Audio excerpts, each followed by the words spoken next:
The 8 shortlisted candidates for the position of public protector will be interviewed over the next couple of months. It comes with current protector Busiswe Mkhwebane's term coming to an end. This is despite a suspension. The acting public protector, Gcaleka, was also placed on the shortlist, which the EFF has already indicated it will be opposing. The successful candidate needs the support of a two-thirds majority, that's 260 members of parliament, effectively approving their appointment. Well, let's get more on the story. We're joined by Advocate Paul Hoffman, who is the Director for Accountability in Southern Africa. Advocate Hoffman, thank you so much for your time today.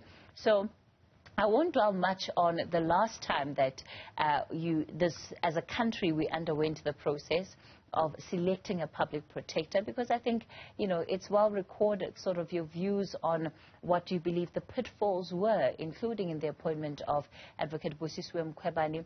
We're here now, yet again, to look for yet another public protector. What do you think it is that we need to keep top of mind as we undertake this search? Well, thank you, Kathy, for the opportunity, and good afternoon to your viewers.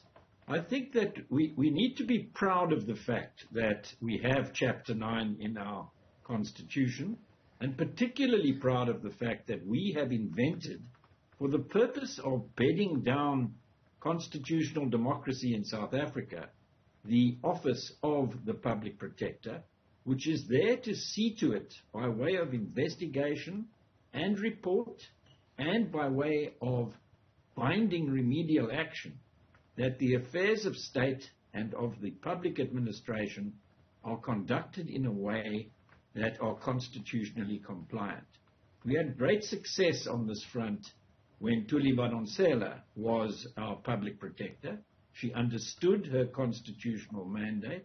She understood that she had to stand above politics and that she had to bring an independent and impartial mind to bear on the complaints and indeed the matters she investigated of her own volition.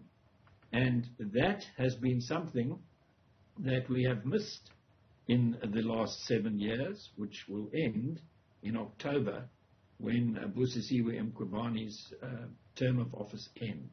What do you believe are some of the key questions that need to be put to the individuals who will undergo this process, and I suppose both as a means of learning, right, from the experiences of previous public protectors? Yes, I think that the inclination of the ANC, as we learnt from the evidence at the Zondo Commission of Inquiry, is to secure what it calls hegemonic control of all the levers of power in society. And that includes, obviously, the Public Protector's Office, which is a big lever of power because the Public Protector can order appropriate remedial action and you have to comply or take her on review. So if we recognize that the ANC will want to have somebody who is ANC aligned, whether as a member of the ANC or somebody who is already deployed by the ANC and wants redeployment in this office, that should be guarded against very carefully, because the public protector is there to protect the public and ought to be above politics. And we saw in the last 7 years that high standard was not achieved on Busisiwe Mkhwebane's watch, which led to a lot of political jockeying and infighting. You will have noticed that the official opposition does not support any of the candidates that are involved.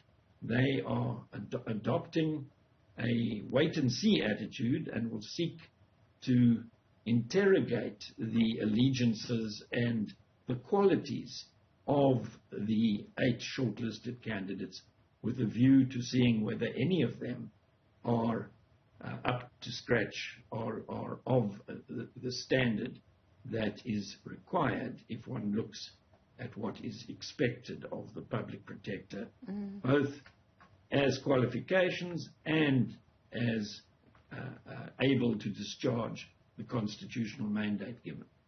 Paul Hoffman is the director at the Institute for Accountability in Southern Africa.